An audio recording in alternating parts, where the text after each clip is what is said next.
Good evening, and thank you all very much for attending our first virtual fundraiser.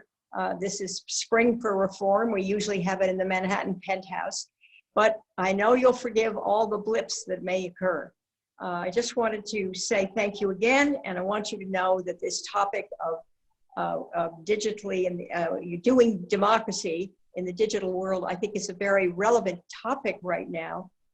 And we are at Citizens Union working both digitally, virtually, and diligently to try to watch government and to provide for you all, for everybody, information about the elections and what's going to be happening, particularly in the elections in June in New York State. Right now, I would like to introduce John Avlon, who is our board member, who will be the moderator this evening. And again, thank you all very much for attending. And John is an anchor at CNN and a distinguished board member of Citizens Union. Thank you very much. John. Thank you, Betsy. It's great to have you all here, digitally and remotely. May we live in interesting times. We obviously do. We're all getting a crash course in what it means to be digitally and civically engaged in an election year, just a few months away from, a month away from a primary, and just a few months away from a general election. And we've got a great panel to have a fascinating conversation about what it means to be digitally, civically engaged, how you can really begin to not be as much of a spectator, but more active in the process of trying to engage in our digital democracy, because that's what we've got right now, and we got to make it count.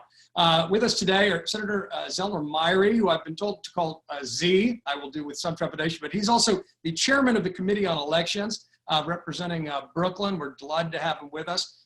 We have Eitan Hersh, who's a professor at Tufts University of Political Science and Civic Studies and author of the new book, Politics is Power: How to Move Beyond Political Hobbyism. Finally, Rachel Konowitz, she's COO and co-founder of motorboat, which is a fascinating app focused on how to use behavioral science to encourage and increase engagement, which really is a challenge when turnout, particularly in primaries, has been anemic in recent years in New York. So I'm really looking forward to this conversation. Around the 7:40 mark, we're going to turn it over to questions from you all. And you can ask anyone anything within reason. Keep it clean, people. But before that, we're going to hit a lot of different bases because there's a lot to discuss. Eitan, I want to start with you because you have a new book out, and as an author, I feel that. But in it, you take a very disdainful view, maybe it's too harsh, but of what you call political hobbyism. Basically, people on their phones all day engaging in political content on Twitter, but not actually organizing, not taking that next step for being more than a spectator. Explain it to folks. Sure. So if I were to tell you like what political participation is, I would say that political participation is working with others with some goals and strategies to influence the government. You might do that by trying to get different people elected. You might do that by talking to, lobbying lawmakers. Either way, you're working with other people with some goal and strategy to influence the government. That thing which I just described just does not correspond to the political behavior of like 90% of people who say they're engaged, who think they're engaged. For most people, not people who don't care about politics, not people who don't have time for politics, but the people who have time for politics, 90% of them are engaging in nothing but consumption. They're reading, they're watching, they're sharing, they're liking, they're being amateur pundits. Every once in a while, they might throw a $5 donation at a politician who is particularly angry in a congressional hearing. They might sign an online petition, but it's mostly for themselves, for their own intellectual and emotional needs. And so the book that I wrote is about how to move from that political hobbyism, which I think is a kind of a negative concept. It doesn't sit well with a lot of people. People don't want to be accused of being a hobbyist, to thinking about political power. And that, by the way, is also something that makes people feel uncomfortable. To say that politics is for power, power to do what you will with politics, is an uncomfortable concept. And so I want people to get uncomfortable with if they're operating in the world of political hobbyism, and try to get more comfortable in the world of having real goals and strategies for their actions. So Rachel, what your company motorboat does is tries to use some of the tools of technology to engage in younger voters. in particular, by giving them nudges using behavioral science. I'm fascinated by this because we do have an epidemic of low turnout. Explain to folks what you do, but more importantly, kind of the tools behind the app itself and the outcomes. Yeah, thanks. So I think we started in a very Rachel? Similar place in that we saw a lot of, can you hear me? Yes. Are you able to hear me? Okay, great. Yeah, so Yes. I think we started in a very similar place of seeing that, you know, there were a lot of young people out there who care about issues. They talk about how they know voting is important. They say they're going to do it, and then that doesn't actually happen. And so we were looking at how can you use behavioral principles to help people vote. So we have a digital platform where people form teams with their friends, they collectively commit to vote, and then we break down the process into bite-sized steps to help them get ready. Everything from just getting election day on your calendar to making a more robust plan to looking up your sample ballot. Along the way, we gamify it by giving people points, which they can redeem for real life rewards. And we celebrate at the end by having everyone share their I voted selfies, which a lot of folks are sharing already, and using that as a way to help them hold each other accountable. So we're trying to use the digital tools that exist to actually translate this feeling of, I want to get involved into actual action.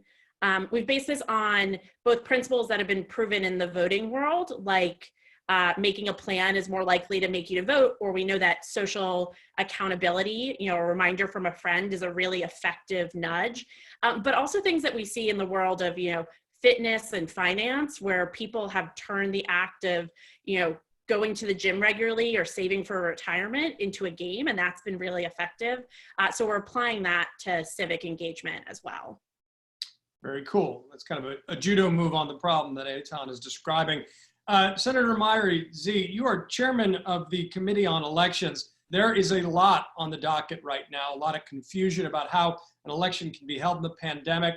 And I want to give you just a chance to kind of give folks on this Zoom conference a sense of the business in front of your committee and what you see are some of the hurdles that we're going to have to clear to all have strong participation come this fall in the presidential.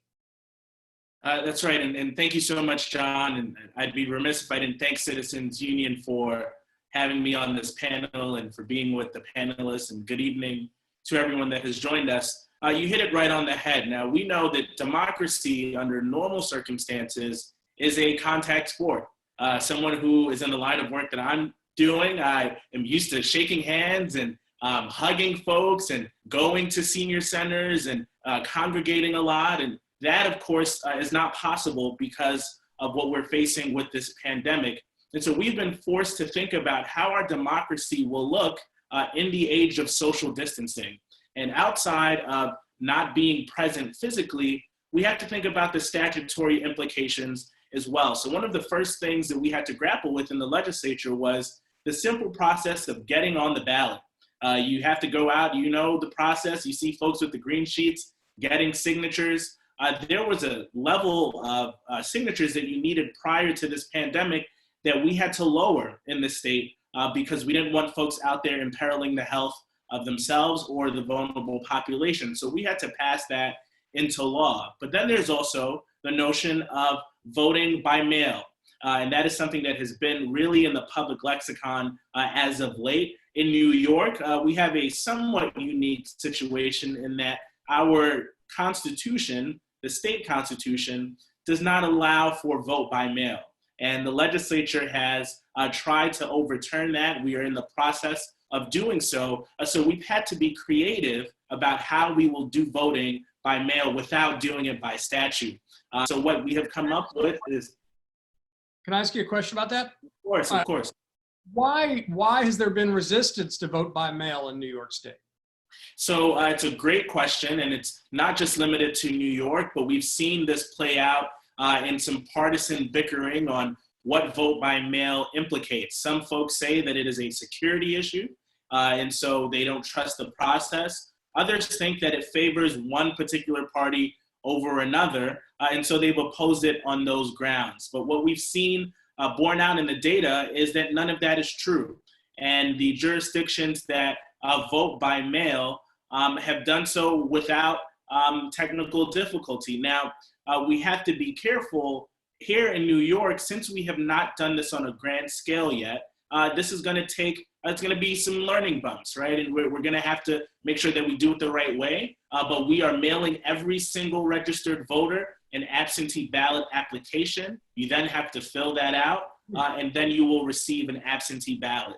But there are also technicalities in the law that disqualify certain ballots. And so if your signature doesn't match up exactly with what it has been historically, then you get disqualified. So I'm working in my capacity as chair of the elections committee to ease some of those restrictions so that people aren't disenfranchised by legal technicalities.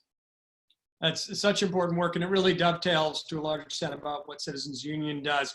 As Betsy mentioned, I'm on the board of Citizens Union Foundation. I've been on the board for over a decade now, and it really is just a classic, really one of the oldest good government groups in New York, but focused on expanding the franchise, lowering barriers to entry, to getting people to vote, and making sure that people can be active citizens. And we've not only got the census this year, we've got real questions about how to conduct an election in a pandemic in front of a lot of partisan pushback. Rachel, let me ask you about your success to date in the 2018 election, where I believe you motorboat was active.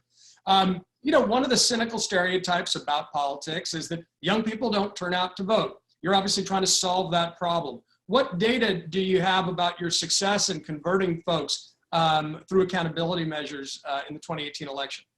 Yeah, that's a great question. So I think one of the things, just before I get into the numbers, that people often talk about when they talk about young people not voting is that they don't care or they're apathetic. And I think that's really far from the truth. And really what we saw is that when we gave people the tools to help them feel prepared, voting should be simple, but it's complicated. You have to figure out where to go, how to register, who you're going to vote for. When we gave people the tools to do this through motorboat, our folks on the platform voted at 2 to 3 times the rate of their peers not on the platform, depending on location. So in the midterms, when we had about 31% turnout for folks under 30, motorboat had around 80% turnout. So just giving people those tools and holding them accountable really helped them show up. That's an extraordinary stat. 80% turnout of any demo, let alone voters under 30, is that's a real mark of success. And you're in all 50 states now, or where do you focus your efforts? Yeah, we're in all 50 states. We primarily work with other organizations to help them use motorboat as a resource. So we work with groups across the country in Pennsylvania, Mississippi, Texas, but then also groups with a national presence in all 50 states. Cool. Eitan, let me go back to you, and you can bring this back to your book based on what you're hearing, because again, I believe in selling books, people. Go buy Eitan Hersh's book, Politics is Power. It's excellent. But one of the things that we're all dealing with also is that there's a lot of social media disinformation. There's a lot of noise that can distract. And I think one of the things we're seeing in this coming election is going to be voter suppression efforts through meme wars and other things designed to kind of increase confusion and cynicism and apathy. What do you think are the best ways to cut through that so that people all of a sudden can feel empowered to get to the real deal, which is what you're describing, activism? Yeah, first I think we need to, at the citizen level and at the leadership level, focus people's attention away from paying attention to big important things and having them, all of us, have this shift in thinking. It's like, we don't have to pay attention to important things, we have to be important. If there are 100 people in our lives who are not going to vote in a local or state election without our help, that's our job. If there are some issues that we care about, a lot of people who live in places like where you live in New York or where I live in Boston think they live in a political bubble, there's nothing to do in their community. They care about important things like climate change, or they care about important things like racial equality, and there's nothing to do in their own state and locality. And that is just not true. There is no such thing as a blue bubble anywhere in this country. It's just a lot of people who'd rather pay attention to a Supreme Court hearing, a congressional hearing, a debate, and get involved. So we need to all have a collective sea change in our thinking that focus our attention on how do we make a difference individually. So, I think, if you're at a cocktail party or a Zoom happy hour, like, don't talk to anyone about what the Supreme Court said. That you can't do anything about that. But, like, you can make a list of people that who could use your help in voting. You could right now think about learn about how power flows through a political party or through a local municipal government in ways that relate to issues that you care about. So I think the number one thing is for all of us to shift away from the national scene, which I know is not like a great thing to tell someone from CNN, but to shift to paying attention, in addition to that stuff, to what's going on locally. And so learning about it and doing the kind of stuff that Rachel's organization is focused on. Most people don't vote. It's not actually because of logistical stuff. It's a part of that, but it's the other stuff she was talking about, Rachel was talking about. It's the social pressure. It's also like knowing who to vote for. You look at a state or local election, and most people people who are hobbyists, people who spend 2 hours a day following the news, don't have the faintest idea about what the issues are or who the candidates are. And so that means that any citizen, could be the person in their life that says, hey, here's who I'm voting for. You should vote for that person too. And basically, having a trusting relationship with someone is basically enough for them to do what you want them to do, because they have nothing else to go on.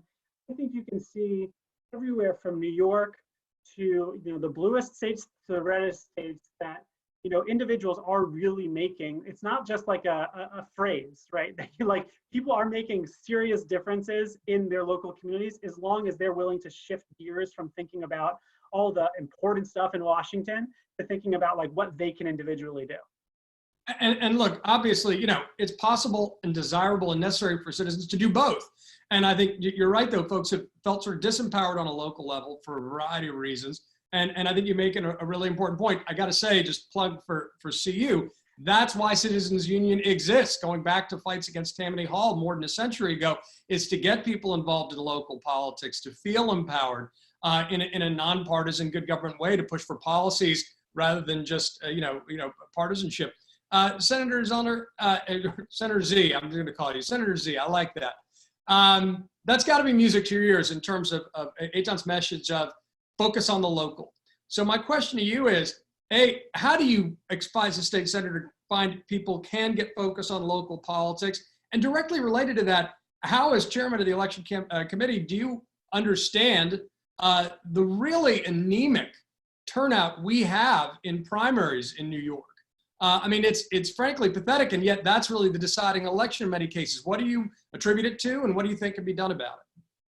John, you took the words right out of my mouth. I was going to say what Eitan just said was music to my ears, because we spend a lot of time in the community trying to get folks focused on what is happening on the ground. In my capacity as chair of elections, most people don't know that the election law is determined in large part by the state legislature. When I first came in, I was very passionate about opening up our democracy, fixing our housing laws, and fixing criminal justice reform. And people don't, I think, have a full grasp for how intense the state legislature's policymaking lays over their everyday lives. And so when we talk about engagement, the truth is, I think it is a multifaceted problem. One is that people have felt that their government has not been responsive.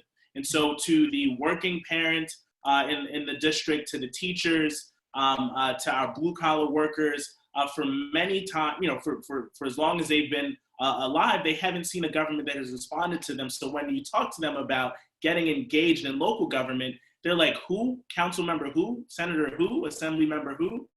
Because they haven't seen the response. So what I try to do is to bring government to folks as much as possible. When we were outside, I did a lot of Senator on Your Blocks. I did a lot of train station stops, and this was after the election, so that folks didn't think I was just out there campaigning. And even now, we have been using our office. We do community check-ins with our seniors, really trying to make folks see that we're here to help them on a grassroots level.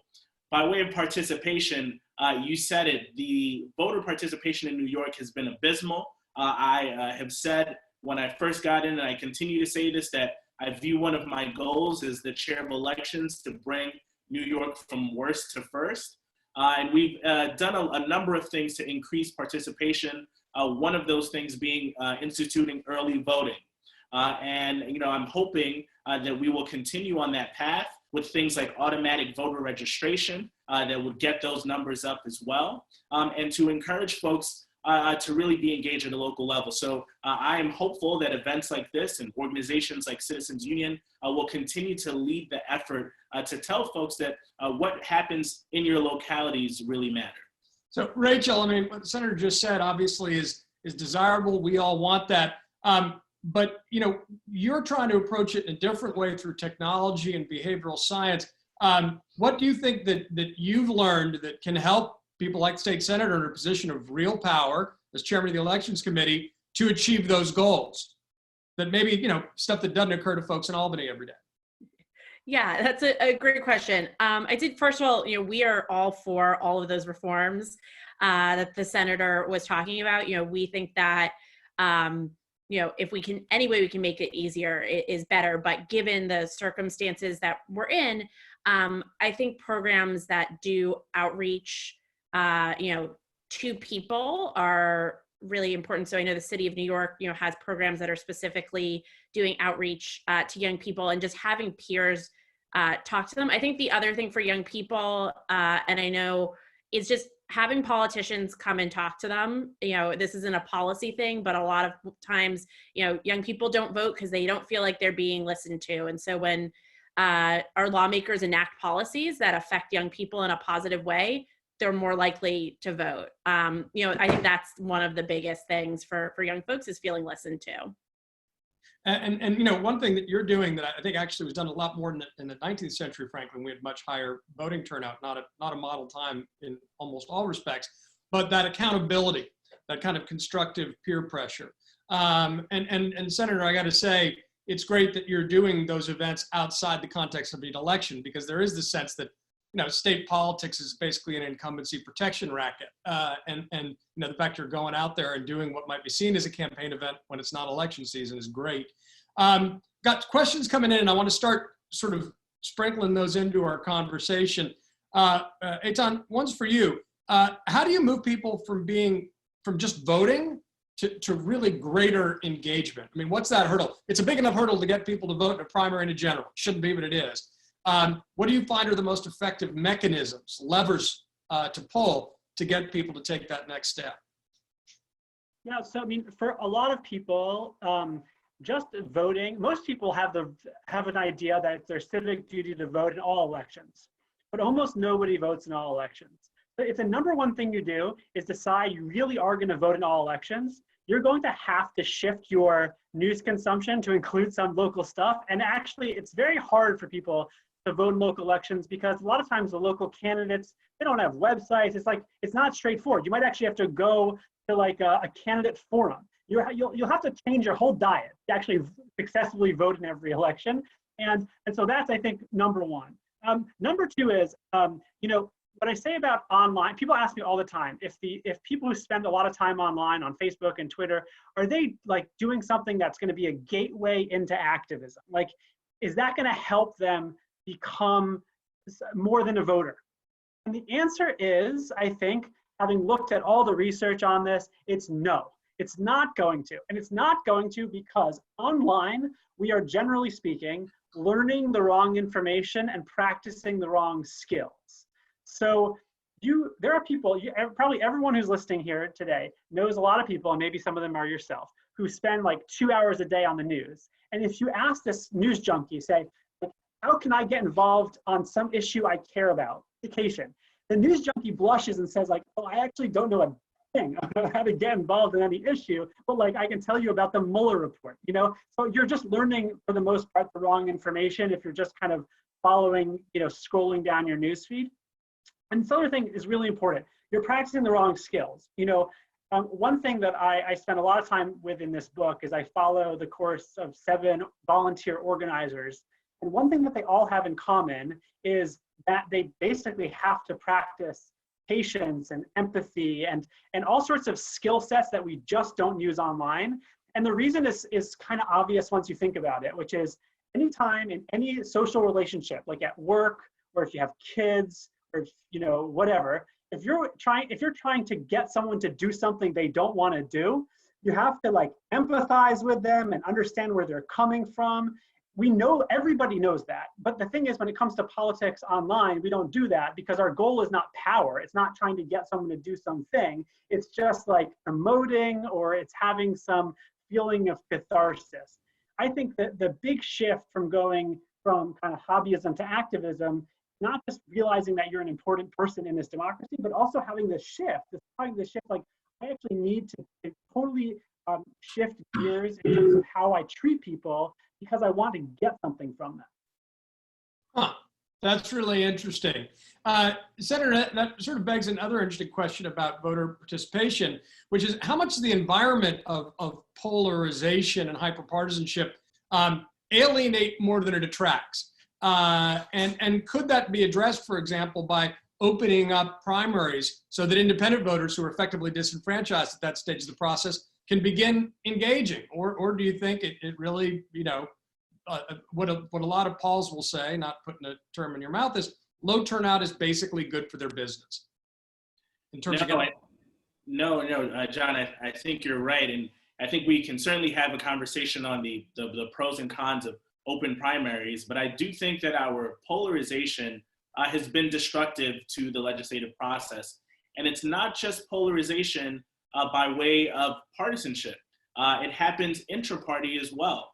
And I think that we have seen over the course of the last couple of years that even within my own party, that we have, I think at times, not had constructive conversations around how we can move our agenda forward, but have instead torn each other apart, which has resulted in, I think, of the stymieing of the agenda. And so I think that what Eitan was talking about doesn't just apply to voters, but as a legislator, I don't agree with my colleagues on all of the issues. I certainly don't always agree with the folks in my conference, and I most often disagree with my friends on the other side of the aisle, but I have learned to be respectful and have conversations and be understanding of that other perspective, because no block, no demographic is monolithic. And I think it is really helpful for us in moving forward. I have learned in the legislative process that my particular worldview and how I think that things should run is not necessarily shared by many of the folks that I work with. And so the art of having to compromise in order to get to the greater good is part of this empathy and understanding that I think Eitan was discussing. Amen. I love that. All right, Rachel. We obviously, and this, you know, I'm going to give it to Rachel first, but let's just address the most urgent thing: voting in a time of COVID. How do you make sure that people know when the elections are, particularly the primary? Obviously, the general, I think folks will know. And then make sure they get out to vote one way or another. And if they're not going to vote in person, they're going to have to be a little more proactive than they've been in the past. What's your recommendation on how to communicate those things?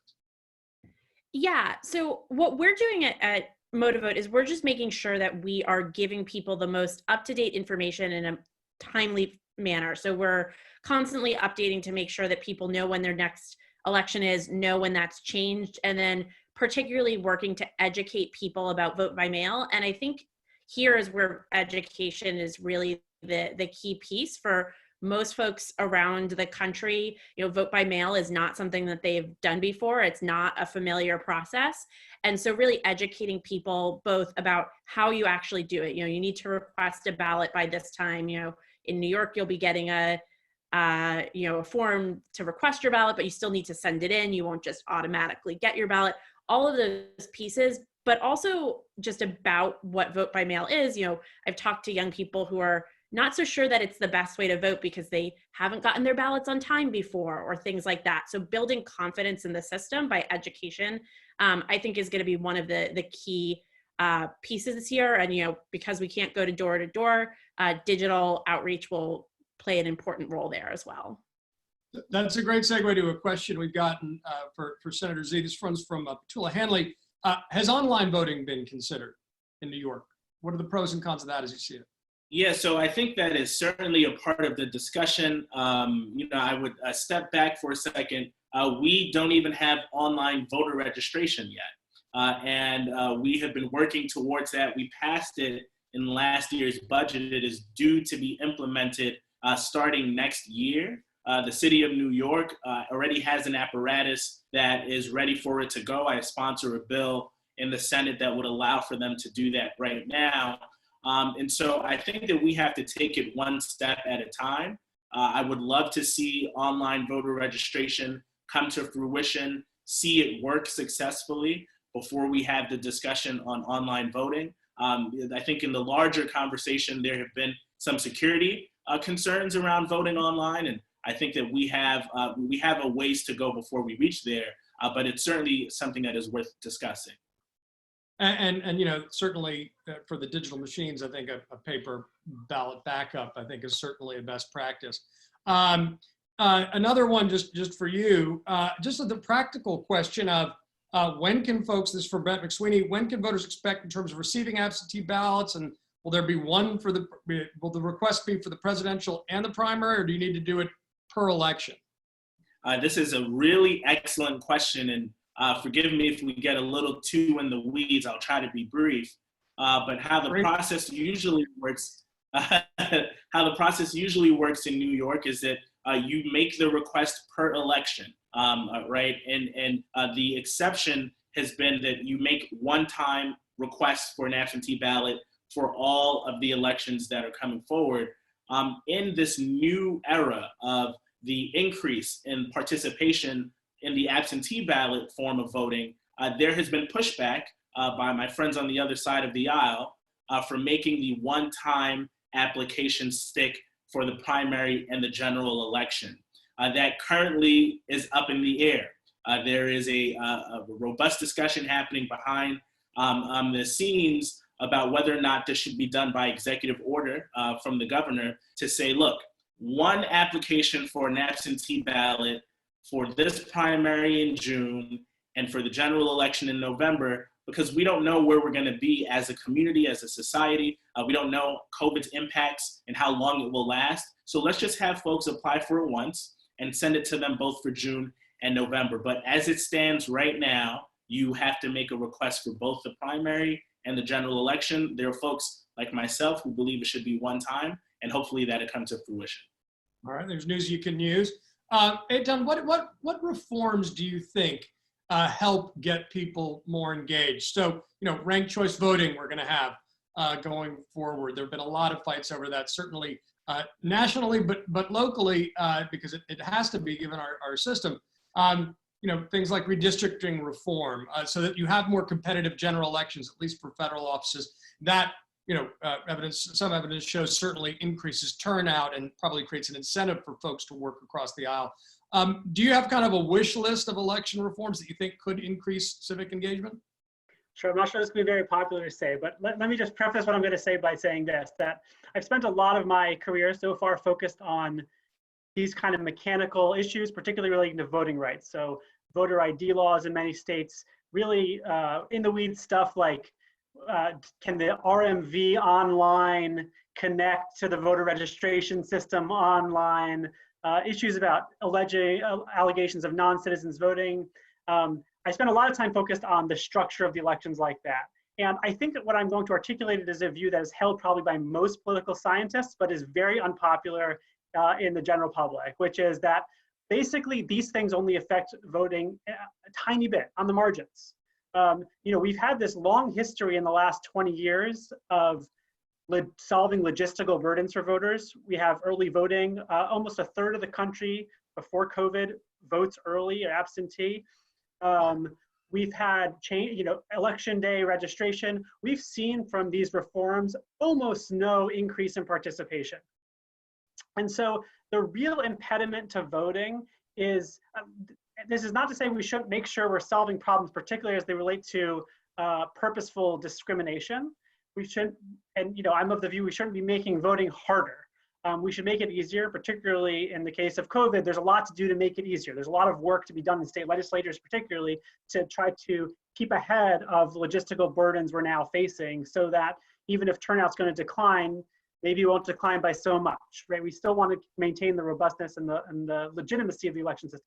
At the same time, that's all the preface, okay? At the same time, the thing I really want to say is that it's really organizing efficacy. It's people feeling like they need to vote. That's the thing that we don't have. Like, if I had a wish list, it's not a reform. It's that every single person who cares about the election, and now we're in this mail ballot world, they get the PDF of the sample ballot, they fill out on Adobe Acrobat or whatever, the ballot that they think is the right ballot, and they send it to all of their friends. That is, put in the hands of people you know who they should vote for. That's the main thing that they lack right now. It's feeling like connected to why they should vote and who should they vote for. And when people they trust give them that information, that solves such an important problem. And it's probably, like, given what we've learned about ballot access issues and all that stuff over time, it's definitely a bigger piece of the pie. So I think at the same time that state legislators like Senator Myrie are working on absentee ballots and early voting, all that stuff, that's great. It's popular, people like it. It helps make voting easier. At the same time, like, the biggest impediment is this feeling like, I know who to vote for, my vote is important, and I can actually take this action because maybe I'm not informed myself, that's okay, but there's someone I know in my life who I trust, and they're informed, and that's good enough for me.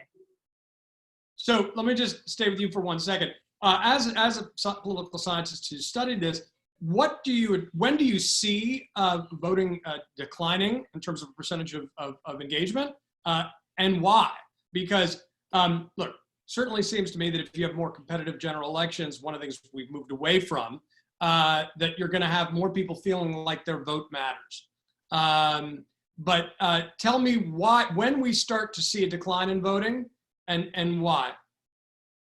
So yeah, there's basically no relationship between competition and turnout, right? So when we're going to have very, very uncompetitive electoral college races for president in states like New York and Massachusetts, and you'll have by far the highest turnout. Likewise, for a very uncompetitive gubernatorial election, you'll have much higher turnout than a very competitive local election. Basically, people like following national drama, okay? And they like following state drama more than they like following local drama. In part, this is the result of our news consumption that's changed over time. I mean, this is a big thing that's changed, right? As we've gone online for news consumption, we have replaced local television news and local newspapers with national sources that do not give us information about what's going on locally. And you actually see this most among the most educated, most engaged people. That is, right now, the people who are most educated in American politics and in US life, they get almost all of their news from national sources. They get disproportionately from national sources compared to people who are less educated, who actually are much more likely to read a local newspaper or to watch a TV broadcast. So, I mean, I think that has been a major driver of this. The other thing that's been a major driver over time is the political parties themselves focusing on the national. You know, there's all sorts of reasons that parties want to draw attention to the national and away from the local. And one of those issues, and I'm sure it's an issue that Senator Myrie faces every day, is that he actually mentioned it. There is an internal conflict within a party at the local level. Actually, Democrats locally, they might all vote for the same person for the president, but on issues related to education funding, related to environmental planning, to transit, they disagree a lot. And so the parties actually find it in their interest to say, just focus on Donald Trump, just do that, and that will be better for you. There's also all sorts of other issues that we can talk about that are probably also controversial. I mean, one thing that's changed because of a campaign finance reform is that local political parties don't have a lot of funding right now. There used to be something called soft money, which was a way for national parties to feed money into local parties for party building activities like voter registration drives. And the McCain-Feingold law, which was partially undone by Citizens United, but partially not, basically stopped the ability for national parties to feed money into local parties. So this is another reason that, like, local parties are really underfunded. The parties want you to pay attention to the national party and politics, and news media is so focused on national.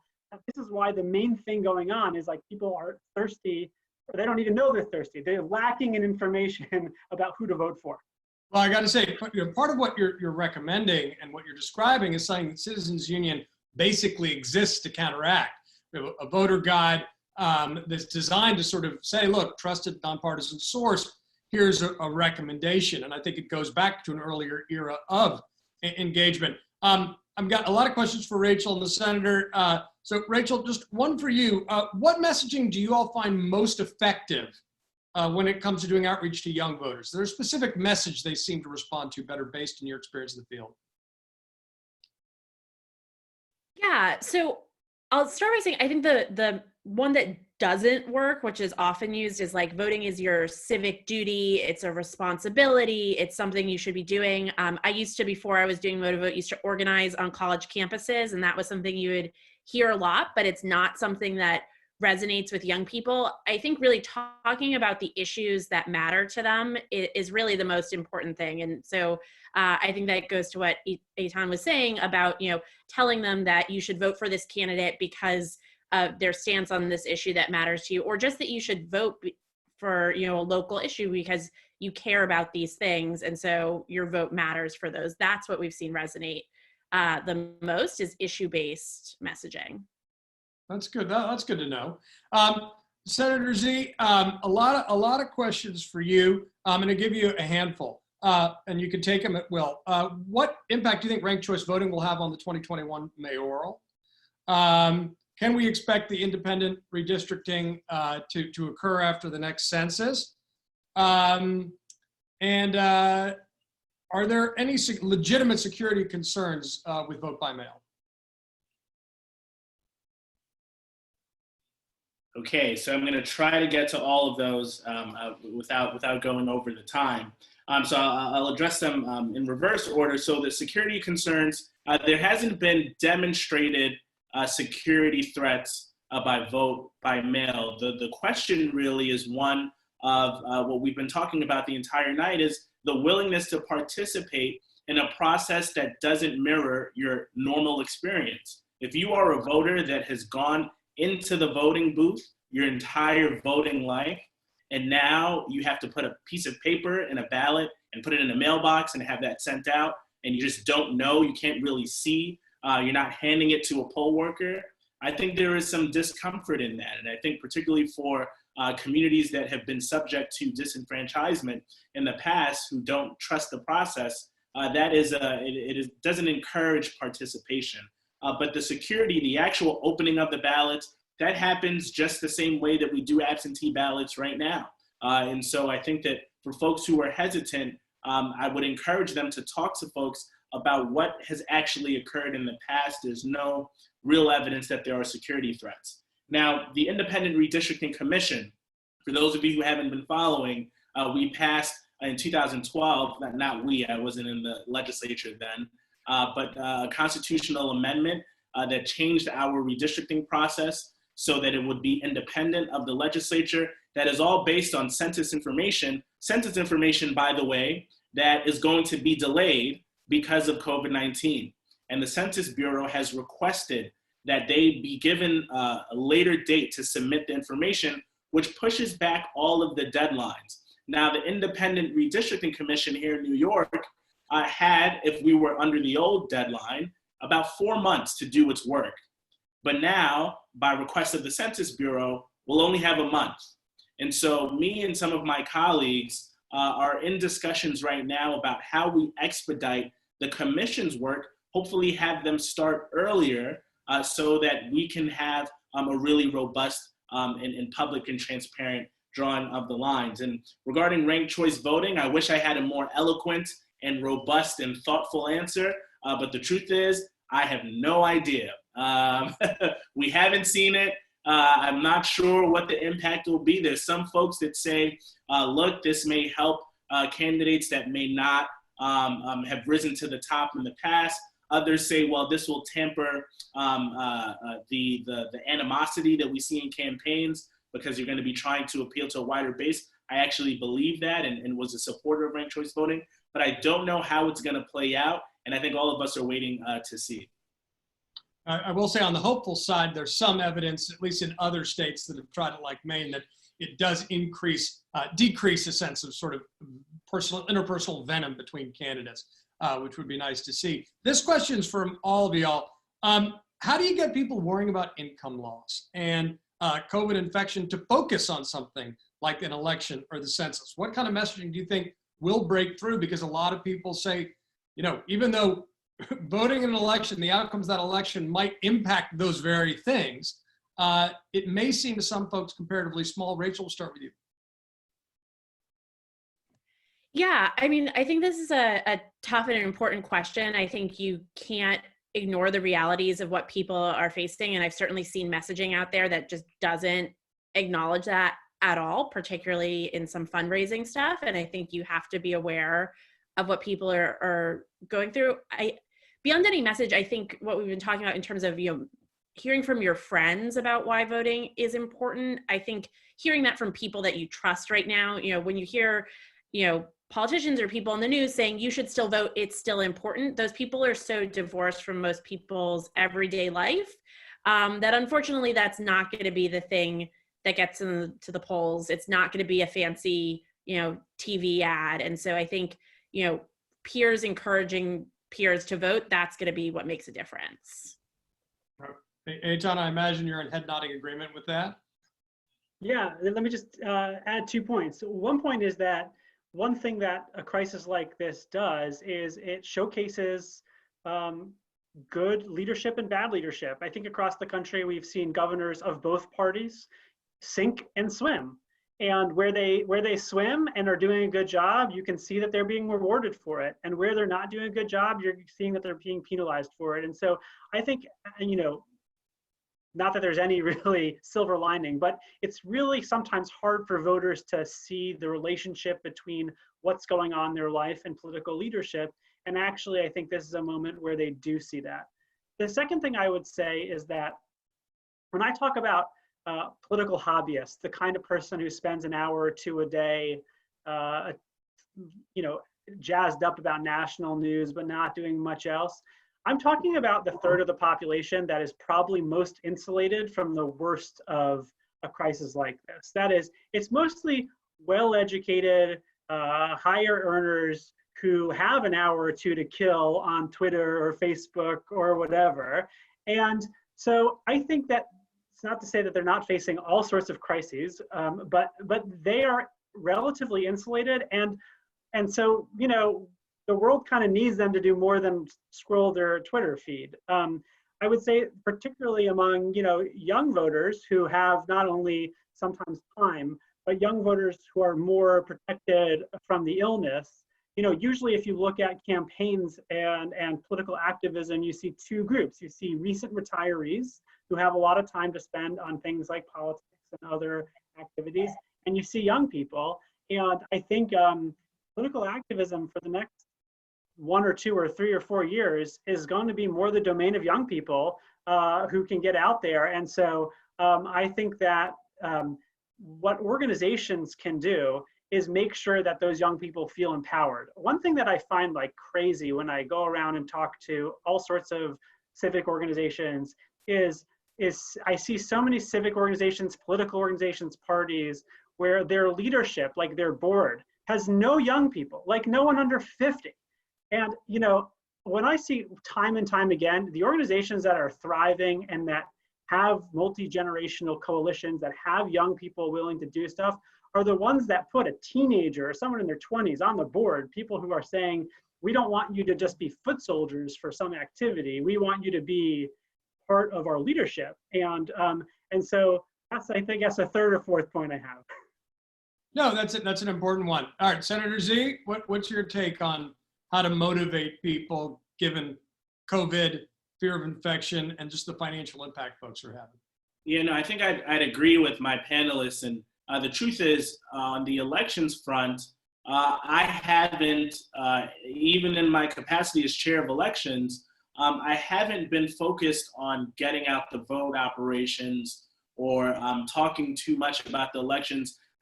Perhaps it's because of my district, and we have been disproportionately impacted by COVID-19. I represent 4 hospitals, one of which was on the cover of the Times 2 weeks ago, that has been underfunded, and subject to cuts during this crisis. And so I've really been focused on emergency and relief. And when I'm out doing food distribution or I'm doing community check-ins, the preeminent response is how I can get help, and not talking to folks about the election. But I do talk about the census every single opportunity that I get. And even if it's not at all relevant to anything that we're talking about, I tell folks that I am contractually obligated to speak to them about the census. And so I know it was dropped in the chat, but to those of you who have not filled it out, please, please, please make sure you fill out the census and talk to everyone about it. That's right. And folks should also just remember the primary date, the presidential primary, and maybe you have some insight into the Senator Z, is a little bit up in the air at the moment, but it's June 23rd is not up in the air. That is going to be for all the state and local positions. Do you have any insight into where that stands? Yeah, I know that it's been a difficult time. If you've been following it, one day the presidential primary is on and the next day it's not, and then it's back on again. There is still litigation happening. I believe the state of New York has appealed the federal opinion on that. And so what I've been encouraging folks to do, as you said, June 23rd is still an election day. There is still a primary. And to Eitan's earlier point, everyone is generally more engaged on the federal level. It's not as sexy to say, I'm really excited about this assembly or district leader race. But in truth, those are the races that will have the greater impact on your life. And so I've been reluctant to comment on the presidential primary until we get some more clarity on it. Rachel, the point Eitan and Senator Z was just making, I mean, it really is about local. What you've been saying is, you motivate young voters primarily by issues and how it impacts them. But I'm guessing that a lot of that's climate change. It's maybe LGBT, maybe other issues that are more social issues. So how do you, in your experience, motivate younger voters to get involved in local elections, which is far and away the highest bar, but they might not feel impacts them, especially if they're just out of school? Yeah, that is definitely a great question. And I don't know that I have a great answer here. I think one of the things we're doing to try to help, encourage down ballot voting, because certainly it is, people are voting because they want to vote for president or the, higher level things is to get people looking at ballot guides ahead of time so they start feeling familiar with those candidates. I think if you go in and who's on the presidential ballot and you've never seen anyone else, you're just going to say, okay, I'm just not going to do this because I don't want to make the wrong choice. So I think that's what we're trying to do this year is just give people that information. Longer term voting is a habit. And so if we can get people voting this year, there are people who are every 4-year people, but if you can get them to start now, you can encourage them again, in a year or 2 years when there's a local election to help them continue to vote and see it as a habit. All right, well, that is very helpful and good to know. We're getting towards the end here. We've got a lot of great questions. I want to get to one quickly and then do a round robin. Senator Z, get some questions about allowing former inmates to vote, how to deal with the homeless population, folks who've been disenfranchised or certainly underrepresented because of structural issues. This is an issue that is so near and dear to my heart. In law school, I taught constitutional law in a maximum security prison upstate at Auburn Correctional Facility. And this has been something that I've cared deeply about as a legislature. I've introduced legislation to raise the minimum wage for those who are incarcerated. I'm co-sponsoring and working on a number of COVID-19 related issues as they pertain to those who are incarcerated. But engaging them in our democracy is really a matter of justice. The remnants of Jim Crow New York are still in our Constitution. And the laws that prohibit their participation were born out of racist theories about Black people. And so I have been a really strong supporter of returning the franchise to those who are incarcerated and those who have a felony past. And I think that we are going to be judged as a society by how we treat those who have been marginalized. And I think it's the same with our homeless population. As it pertains to the census, the city has done something that I think is rather innovative in transferring some of the data automatically so that they are counted even if they're not reached by a census field worker. And I think that it's going to take that type of innovation for us to reach as many communities as possible. That's great. I want to just go through each of you just quickly. Personal question: what inspired you to get involved in civic life? Rachel, we'll start with you.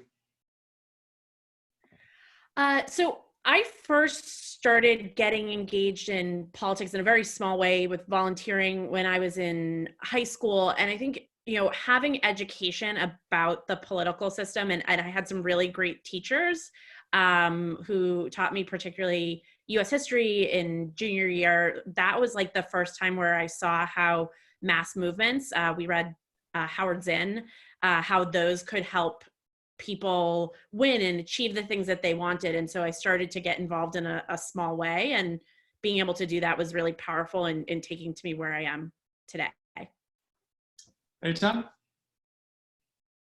I would say, like, for most of my life, I was kind of icked out by political activism. That's the truth. I just never thought of myself in that world. I didn't think of myself as partisan or ideological. And the thing that changed for me was learning from people who are political organizers and volunteers, and learning that this particular thing, which is that they see politics as a form of service. I had always kind of thought that politics and community service were two different things. I was all into community service. I was all into religious engagement. I was all into working for the Red Cross. But politics was about fighting. But for all of the successful political volunteers that I know now, and I try to emulate them now, it's not like that. These are one and the same, that the way that they serve their community and people in their community who have very concrete needs is by working both with the political system and apart from it, but with it too, to try to solve those concrete problems. And I think as soon as I realized that politics is a form of service you can do for other people, for your community, to empower a community, the more I thought, like, oh yeah, I can do that. Senator Z? Thanks. This is usually the part of the program where an elected just jumps into their stump speech. And when I was a young child, this is what affected. As I'm going to try to spare us from that, and just briefly say I grew up in a rent-stabilized apartment. I still live in that very apartment.